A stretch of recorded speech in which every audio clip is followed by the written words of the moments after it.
আরে সুব্রতর মাথায় হাড়ি হাতে ছেটে কি ব্যাপার, কি হচ্ছে আজকে অনুদের বাড়িতে? ভিডিওটা স্কিপ না করে পুরোপুরিটা দেখতে থাকো। তো বন্ধুরা, তোমরা তো সবাই জানো এটা তো আমাদের অনুরানীদের বাড়ি। আর অনুরানীরা ঘরে বসে বন্ধনা আন্টি আর জিনা মাসিমণি তো গল্প করছে, আর আমাদের অনু টেডি বিয়ার নিয়ে তা খেলা করছে। দেখলি তো দিদি ভাই, দেখলি টাইট দিলে না সব কাজ হয়। জানিস তো এর জন্য না তুই দাঁড়িয়ে দেন না অত মাথায় তুলতে নেই, মাথায় তুলে না আজকের এই দিনটা তোকে দেখতে হচ্ছে। সারাদিন খেটে খেটে মর, বুঝলি তো? ওর দিকে না কেউ তাকাবে না, কেউ তাকাবে না। তোকে আমি বলেছি না আজকে তুই কিছু করবি না, তা কিছু করবি না, সবকিছু দাদা ভাইকে দিয়েই করাবি। আরে জিনা তুই না ঠিকই বলেছিস, আমি না যত নষ্টের গোড়া ওদের সব মুখের কাছে দিয়ে দিয়ে না ওদের খুব চেটু হয়েছে, বুঝলি? ঠিক বলেছিস, আজকে না কিচ্ছু করবো না, আজকে সারাদিন সব কাজ তোর দাদা ভাইকে দিয়েই করাবো। বেশ মজা হবে বল। আরে হ্যাঁ, মজা মানে সেই মজা হবে, সেই মজা। জিনা তোর দাদা ভাই তো তখন রেগে মেগে চলে গেল, তুমি এখনো তো আসছে না। আজকে বাড়িতে আসবে না নাকি? বাড়িতে না আসলে তো খেলাটা ঠিক জমবে না। আরে আসবে আসবে দিদি ভাই আসবে, আজকে দাদা ভাই তো ছুটির দিন, পেটে একটু ছুঁচুই রন মারুক, ঠিক তখন চলে আসবে। এদিকে সুগতার কথা উঠতে না উঠে সুগতা তো এসে হাজির হয়ে গেল। বাইরে আর কতক্ষণই থাকবো? সকাল সকাল কেন যে বউটার পিছনে লাগতে গেলাম? যাই বাড়িতে যাই, বউটার সাথে এবার মিষ্টি মিষ্টি করে কথা বলতে হবে। আজকে ছুটির দিন, গরম গরম নিশ্চয়ই বন্ধনা লুচি করে রেখেছে। বাবা কাউকেই তো দেখছি না বাইরে, ওই যাই তো একটু রান্নাঘরে। হ্যাঁ ওমা, রান্নাঘরেও তো নেই, সব কোথায় গেল? ও বুঝেছি, সকাল সকাল রান্না বান্না করে ঠিক করে আরাম করছে। ভালোই করেছে, যা গরম পড়েছে। যাই আমিও ঘরে যাই, সকাল সকাল স্নান করে কবজি ডুবিয়ে খেতে বসে। কি গো বন্ধনা, তোমাদের সারা বাড়িতে খুঁজছি আর তোমরা এখানে বসে গল্প করছো? হ্যাঁ দাও দাও তাড়াতাড়ি জলখাবারটা দাও তো, খুব খিদে পেয়েছে, পেটে চুচুই রন মারছে। আরে আবার কি হলো? চুপচাপ তো আছে, কোনো উত্তর দিচ্ছে না কেন? আরে ও বন্ধনা, দাও দাও। কি গো দাও, আর কতক্ষণ তো নিয়ে থাকবো, কোনো উত্তর দিচ্ছে না কেন? আরে কি বলবো বলো তো, কানের কাছে ফেসর ফেসর করছো কেন গো?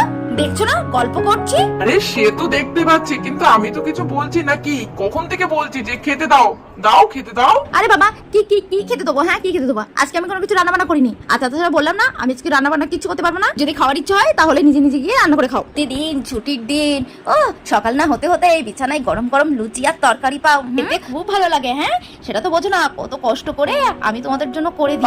পারবো না বুঝতে পেরেছো? কিচ্ছু করতে পারবো না আজকে না ছুটির দিন, তুমি সবকিছু করবে আর আমি পায়ের উপর পা তুলে বসে রেস্ট। অনেক করেছি। হ্যাঁ একদিন করো, বোঝো, তারপরে আমার কষ্টটা তোমরা ঠিক বুঝতে পারবে। ঠিক আছে দিদি ভাই, চালিয়ে যাও, দেখবি না দিদি পুরো সোজা হয়ে যাবে। হ্যাঁ দাঁড়িয়ে আছো কেন? দাঁড়িয়ে থেকে না কোনো লাভ নেই। লেগে পড়ো তাড়াতাড়ি না কাজে লেগে পড়ো, অনেক বেলা হয়ে গেছে। সকালের ভাত কখন খেতে দেবে? হ্যাঁ মানে আমি করব বাড়ির কাজ? এই কাজগুলো না তোমাদের কাজ, বুঝলে তো? আর আমাদের বেটা ছেলেদের তো বাইরে কাজ করব, আবার ঘরেও কাজ করব। তা না করার কি আছে শুনি? তা বলি সারা জীবন তো একই কাজ করেই যাচ্ছি, সারাটা জীবন তো করেই যাচ্ছি। তা আমাদেরও তো একটু ছুটি পেতে ইচ্ছে করে তো নাকি? হ্যাঁ তো প্রত্যেকদিন সপ্তাহে একটা করে ছুটি পাও, কই আমাদের কি ছুটি আছে? হ্যাঁ বলেছি তো আমি আজ আমি কিছু করতে পারবো না, আজকে আমার ছুটি চাই। শোনো তোমার সঙ্গে না আমি অত কথা বলতে পারছি না। শোনো, সোজা আঙুলে যদি নড়ে না তাহলে আঙুল কিভাবে রাখাতে হয় সেটা আমি খুব ভালো করে জানি। বড় এসেছে আমার সাথে লাগবে। আরে এই দিদি ভাই একটু বেশি হয়ে যাচ্ছে না? সারাটা দিন এইভাবে সবাই না কি আর কতক্ষণ থাকবে? হ্যাঁ জি না তুই চুপ কর তো। এই করে না ওরা আমাদের মাথায় উঠে বসেছে। ওদের দুঃখ দেখলে আমাদের ভীষণ কষ্ট হয়, কিন্তু আমাদের যখন দুঃখ হয় তখন ওরা কিন্তু চোখে একদম দেখতে পায় না। তারপর একটা অর্ডার করতেই থাকে। এবার বোঝা ঠেলা। শোন জিনা, তুই আর আমি না আজকে সারাটা দিন শুধু এনজয় করবো। হ্যাঁ এমনিতেই তো আমাদের স্নান করা হয়ে গেছে, ঠ্যাঙের পর ঠ্যাং তুলে খাটের উপরে বসে সারাটা দিন শুধু গল্প করবো। হ্যাঁ তোর দাদা ভাইকে যেটা করতে বলেছি আজকে ঠিক সেটাই করতেই হবে। চল অত ভেবে লাভ নেই, খুব সুখ দিয়েছি এদের। এ বাবা, হ্যাঁ আমার সামনে তো একটু গড়বড় করে বেরিয়ে গেল। হ্যাঁ কি করব? ডিসকাস্টিং। একটা দিন বাড়িতে থেকেও শান্তি নেই, কেন যে বউটার পিছনে লাগতে গেলাম না। কপালটা মনে হচ্ছে খুবই খারাপ, বউটাকে ফাও রাগিয়ে আর লাভ নেই, চুপচাপ করে ফেলি। ঠিক্কা হয়ে গেল বাবা, আর কোনোদিন বউটার পিছনে লাগবো না। যাই বাবা যাই, তাড়াতাড়ি মুখ পুজো করে ফেলি। এদিকে যখন সুগতা বাইরে বেরিয়ে এসলো তখন তো দেখলো বন্ধনা আন্টি আর জিনা মাসিমণি তো চুটি বসে গল্প করছে। আর তাই না দেখে সুগতা তো এগে পুরো ফায়ার হয়ে গেছে। দুই বোন দেখো বসে বসে বেশ জমিয়ে গল্প করছে। হ্যাঁ এই দুই বোন মিলে না আমাকে দিয়ে আজকে ঠিক খাটানোর প্ল্যান করছে। আমার হাতে রান্না খাবে। হ্যাঁ আজকে এমন রান্না করবো না, দ্বিতীয় দিন আর বলবে না যে আমাকে দিয়ে রান্না করানোর কথা। আচ্ছা দিদি ভাই, তুই একটা জিনিস লক্ষ্য করেছিস? দাদা ভাই কিন্তু কখন বাইরে এসে দাঁড়িয়ে আছে, কাজকর্ম তো কিছু করছে না। তখন থেকে না কি একটা কিন্তু ভেবেই চলেছে। কি রে, কি ব্যাপার বলতো? আজকের কপালে খাওয়া জুটবে তো? হ্যাঁ রে জিনা, তুই ঠিকই কিন্তু বলেছিস। আমিও জিনিসটা না নোটিস করছি অনেকক্ষণ ধরে, না কি ভাবছি আর বিড়বিড় করছি। আমার কি মনে হচ্ছে বলতো, মনে হচ্ছে না মাথায় একটা বদ বুদ্ধি সেট করছে, বুঝলি? মনে হচ্ছে রান্না বান্না করবে না বলে ইচ্ছে করে রান্নাটা খারাপ করবে, এইটাই ভাবছে। যদি রান্না খারাপ করে না, আজকে দেখিস আবার আমি ঠিক রান্না করাবো তো দাদাভাইকে দিয়ে। আরে কি গো, হ্যাঁ কি দাঁড়িয়ে দাঁড়িয়ে ভাবছো কখন রান্না বান্না করবে? পেটে তো এদিকে ছুঁচুই ডন মারছে, শিগগিরই ভাতটা চাপাও। অর্ডার করছে মহারানী, এমন ঠাটবাট দিচ্ছে না, মনে হচ্ছে যেন উনি বাড়ির মালকিন আর আমি বাড়ির চাকর। ও বাবা বাবা থাক বাবা থাক, আর কিছু বলার দরকার নেই, না হলে না মামা আবার তোমাকে কঠিন কাজ দিয়ে দেবে কিন্তু। তার থেকে তুমি না একটা কাজ করো, তুমি ভাতটা রান্না করে ফেলো। কিরে অনু, বাবারা চামচাগিরি করবি? হ্যাঁ খুব তো বলেছিলি, মাকে দরকার নেই, মাম্মাম তুমি দিদুর বাড়িতে চলে যাও, আমি আর বাবা একটু শান্তিতে থাকি। তা থাক শান্তিতে, এবার তাড়াতাড়ি করতে বল তার বাবাকে। পেটে কিন্তু খুব জোরে খিদে লেগেছে, এবার কিন্তু খাবো আমি, না হলে কিন্তু বাড়ি মাথায় করে তুলবো। আর হ্যাঁ তোমাকে বলি, আগে না ভাত চাপালে হবে না, ভাত চাপানোর আগে কত কাজ আছে তুমি সেটা একটু জানো? হ্যাঁ, উনুনটা যে গোবর দিতে হবে, উঠোনটা যে ঝাড় দিতে হবে, সেই রাত্রে যে রাধিকা খেয়েছে আর তো খাইনি, সকালে উঠে আগে ওকে খেতে দিতে হবে, তারপরে গিয়ে ভাত বসাবে, ঠিক আছে? বাসি উনুনে বাসি উঠোন কাটানে আগে থেকে ভাত বসানো যায় না, বুঝেছো তো? ফটাফট সেগুলো করো, তারপরে রান্নাঘরে যাবে ভাত বসাতে। এই শোনো, রান্না করতে বলছিলে তবু একরকম রান্নাটা করে দিতে পারবো কোনো রকম ইউটিউব দেখে, কিন্তু এই যে এই উঠোন টুটন আমি ঝাড় দিতে পারবো না। বাবা বাবা একটা দিনেরও তো ব্যাপার, কেন তো ঝামেলা করছো? হ্যাঁ করে দাও না, তুমি আজ যদি না করে দাও না তাহলে কিন্তু মামুন তোমাকে প্রত্যেক দিনই কাজ করাবে এইভাবে। ঠিক আছে মা, তুই যখন বলছিস তাহলে আজকে করেই দি। আর কি করব, পোড়া কপাল তো আমার। বউটাকে যদি একটু ভালোবেসে ডাকতাম তাহলে এই দিনটা আমার দেখতে হতো না। যাই করেই দি, শিক্ষা হয়ে গেছে বাবা, আর কোনোদিন এরকম ভাবে ডাকবো না। এবার তো মিষ্টি মিষ্টি করে ডাকবো, তাড়িয়ে থেকে লাভ নেই। যাই বাবা, তাড়াতাড়ি করে উঠোনটাই প্রথমে ঝাড় দিয়ে ফেলি। আর এদিকে বন্ধুরা কিছুক্ষণ পরে এই শুভদা তো ঝাড়টা নিয়ে এসেছে উঠোন ঝাড় দিতে। সবই আমার পোড়া কপাল, পোড়া কপাল। হ্যাঁ, জীবনে কি ভেবেছিলাম যে কোনোদিন উঠোন ঝাড় দিতে হবে? হ্যাঁ, এই সরো সরো, ওখানে আমি ঝাড় দিতে পারছি না, সরো সরো, এই জায়গাটা নোংরা আছে, ভালো করে পরিষ্কার করি। আরে আরে আরে, ও জিজু কি করছো কি জিজু? হ্যাঁ, আরে ঝাড়টার বাড়ি মারছো কেন? সকালবেলা আমি চান টান করে বসেছি, হ্যাঁ সকালবেলা তুমি আমার গায়ে ঝাঁটার বাড়ি মারলে?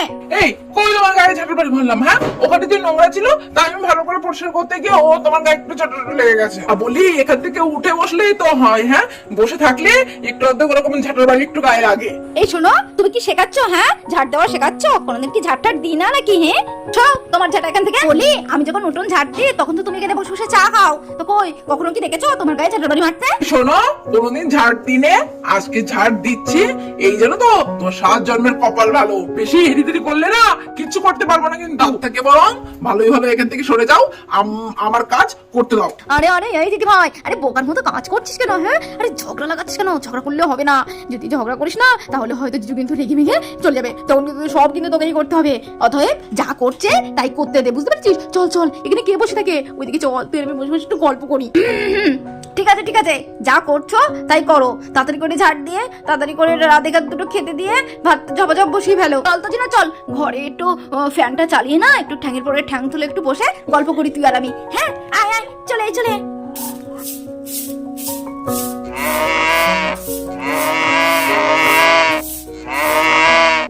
আরে দাঁড়া দাঁড়া দাঁড়া, উঠোনটা আমাকে একটু ঝাড়তে দে, তারপরে তোর খেতে দিচ্ছি। বাবা, বাড়িতে সব সব ভিআইপি মানুষ হচ্ছে, খিদে মোটে সহ্য করা যায় না, বেশি রাখতে না, একদম খেতে দেবো না বলে দিচ্ছি। আরে এই এই, শুনতে পাচ্ছ না? হ্যাঁ রাধিকা কখন থেকে ডাকাডাকি করছে, শোনো ছাড় পরে দেবে। হ্যাঁ আগে ওকে খেতে দাও, ছেলেটা সেই কাল খেয়েছে, হ্যাঁ রাত গড়িয়ে সকাল হয়ে দুপুর করাতে গেল, এখন ওকে খেতে দিল না। আর বন্ধুরা, বন্দনা আন্টি রাগারাগি করার ভূতই শুভদা তো তখনই রাধিকাকে খেতে দিয়ে দিল। নে নে রাধিকা, খা খা, খেয়ে না আমাকে উদ্ধার কর, উদ্ধার কর। যাক বাবা, রাধিকাকে খেতে দিয়ে দিয়েছি, একটা কাজ কমলো। এবার তাড়াতাড়ি করে যাই, জলটা নিয়ে এসে তাড়াতাড়ি করে ভাতটা চাপিয়ে ফেলি। আর এদিকে বন্ধুরা, আমাদের শুভদা তো লক্ষ্মী ছেলের মতো সমস্ত কাজ বাজ করে অবশ্যই ভাতটা বসিয়ে দিয়েছে। আর তাই না দেখি আমাদের বন্দনা আন্টি আর জিনা মাসিমণি তো মজা উঠতে লাগলো। বেশ হয়েছে বেশ হয়েছে, ঠিক হয়েছে। হ্যাঁ আমার সঙ্গে দুর্ব্যবহার করবে এবার তো, এইরকম দুর্ব্যবহার করলে এইরকমই রাগ করে বসে থাকবো, কোনো কাজ করবো না, দেখো কিরকম মজা লাগে। হ্যাঁ তা বলছি কি, রান্না বান্না তো হলো, তা এই যে কলের করে থালা বাসন আছে, আর এই যে আর এই প্রত্যেকদিন রেগুলার যে জামা কাপড়গুলো হয় ওগুলো আছে, হ্যাঁ আমি বাইরে বের করে রেখেছি। চটপট না মেজে আর জামা কাপড়গুলো কেচে ফেলবে। হ্যাঁ বাবা কি গরম লেগেছে, এই রোদ্রের মতো বাইরে থাকার মতো না। না এখানে আর দাঁড়িয়ে থাকলে হবে না। কি রে জিনা, চল কিন্তু চল ঘরে গিয়ে একটু ফ্যানের তলায় গিয়ে বসি, খুব কষ্ট হচ্ছে রে, চল তো। ও হ্যাঁ, বলছি কি তোমার কাজ বাজ হয়ে গেলে না ডাইনিং টেবিলে ভাতটা সাজিয়ে ফেলবে, হ্যাঁ তারপরে আমরা সবাই মিলে একসাথে খেতে বসবো। হ্যাঁ আমরা ঘরেই বসে আছি। এই শোনো বন্ধনা শোনো, একটার পর একটা হুকুম করেই যাচ্ছ। তোমরা কি ভেবেছো বলো তো? এক সহ্য করছি, হ্যাঁ কিছু বলছি না তাই। পারবো না, হ্যাঁ পারবো না আর কোনো কাজ করতে পারবো না। দরকার নেই বুঝলে তো তোমার হাতের ভাত খাওয়ার। যাই আজকে না আমি বাইরেতে গিয়েই খাবো। অনু, এই অনু, অনুমানে কোথায় গেলি? চলে আয় তো বাবা। কি হয়েছে বাবা, তুমি আমাকে ডাকছো? হ্যাঁ মা চল তো, তুই আর আমি না আজকে বাইরেতে গিয়ে খেয়ে আসি। হ্যাঁ দরকার নেই এই বাড়ির ভাত খাওয়ার, বুঝলি তো? সারাদিন না আমরা বাইরে থাকবো, হ্যাঁ আর খুব আনন্দ করবো। চল তো মা, চল। ঠিক বলেছো বাবা, চলো তো চলো। আরে এই কোথায় যাচ্ছ, হ্যাঁ পালাচ্ছ কেন? হ্যাঁ দাঁড়াও ধরছি না, এই দিদি ভাই, ওরা তো রীতিমতো পালিয়ে চলে গেল। দেখলি তো জিনা, দেখলি? হ্যাঁ ওদের দ্বারায় না কিচ্ছু হবে না, শেষমেশ কি না কাজের ভয়ে পালাতে হলো। বন্ধুরা দেখতে পেলে তো অনুদের বাড়িতে আজকে কি কাণ্ডটা নাই হলো। এই বন্ধুরা এইরকম দুষ্টু মিষ্টু ভিডিও পেতে আমাদের চ্যানেলটা কিন্তু অবশ্যই সাবস্ক্রাইব করে দিও, আর ভিডিওটি ভালো লাগলে লাইক কমেন্ট শেয়ার করতে ভুলো না। দেখা হচ্ছে নেক্সট ভিডিওতে, ততক্ষণে ভালো থেকো, সুস্থ থেকো, টাটা।